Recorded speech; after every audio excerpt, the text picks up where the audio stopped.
Mutton curry ఇట్లా ఒకసారి వండి చూడండి. ముందుగా బాణలు పెట్టుకొని లవంగాలు, యాలక్కాయ, చెక్క, కొద్దిగా పువ్వు వేసుకొని బాగా వేగనిచ్చుకోవాలి.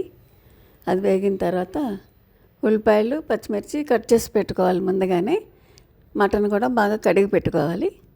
అవి బాగా వేగిన తర్వాత ఉల్లిపాయ, పచ్చిమిర్చి వేసి బాగా వేగనిచ్చుకోవాలి. బాగా వేగిన తర్వాత ఎర్రగా వేగిన తర్వాతే మటన్ వేసుకోవాలి.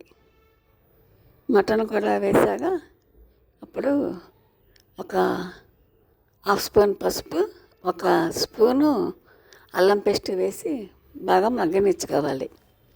ఇది వెరైటీగా ఉంది కర్రీ, చాలా టేస్టీగా ఉందన్నమాట. అందుకని ఇది వెరైటీ మటన్ కర్రీ అని పెడతాను అన్నమాట.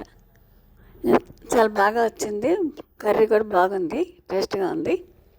సండే కాబట్టి ఇది వండుకుంటారు చూసని పెడుతున్నాను అన్నమాట. మటన్, ఉల్లిపాయ, పచ్చిమిర్చి, అల్లం పేస్ట్, పసుపు అన్నీ వేసుకున్నాక మటన్ వేసుకున్నాక సాల్ట్ వేసుకోవాలి. ఒక స్పూను సాల్ట్ వేసుకుని మళ్ళీ కదిపి బాగా దగ్గరికి వస్తే ఆల్రెడీ పసుపు, ఉప్పు వేసేసాం కాబట్టి కారం కూడా 2 స్పూన్లు కారం వేసుకోవాలి.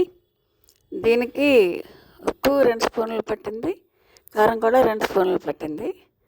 అరకిలో పైన ఈ మటను. ఇది కారం కూడా వేసి కదుపుకున్నాక టమాటా ఒకటి వేసాను అన్నమాట.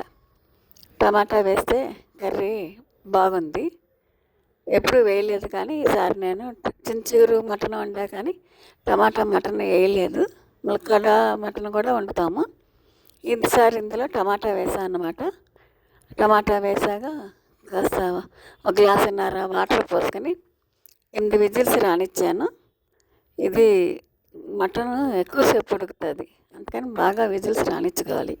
కుక్కర్లో వండాను నేను, అందుకని మెత్తగా ఉడికింది. సాల్ట్ ముందు ఒక స్పూన్ వేస్తే సరిపోలేదు, మళ్ళీ ఒక స్పూన్ సాల్ట్ వేసాము. అది కొంచెం దగ్గరికి వచ్చింది మటన్ అనుకున్నాక కుక్కర్ విజిల్స్ అయిపోయాక అది మూత తీసాక ఇంకా వాటర్ ఉంటుంది, మళ్ళీ అది ఉడకనిచ్చుకోవాలి. దగ్గరికి వచ్చాక ఇంకా మసాలా పౌడరు, అది కొంచెం మిరియాల పౌడర్ వేసాను టేస్ట్ కోసం, క్రిస్పీగా ఉంటుందని. తర్వాత బాగా దగ్గరికి వచ్చాక దింపుకునే ముందు కొత్తిమీర వేసుకుంటే కర్రీ చాలా బాగా వచ్చింది. బాగుందన్నమాట. నా ఛానల్ని సబ్స్క్రైబ్ చేయండి, షేర్ చేయండి, లైక్ చేయండి. కర్రీ అయితే చాలా బాగుంది, ట్రై చేయండి.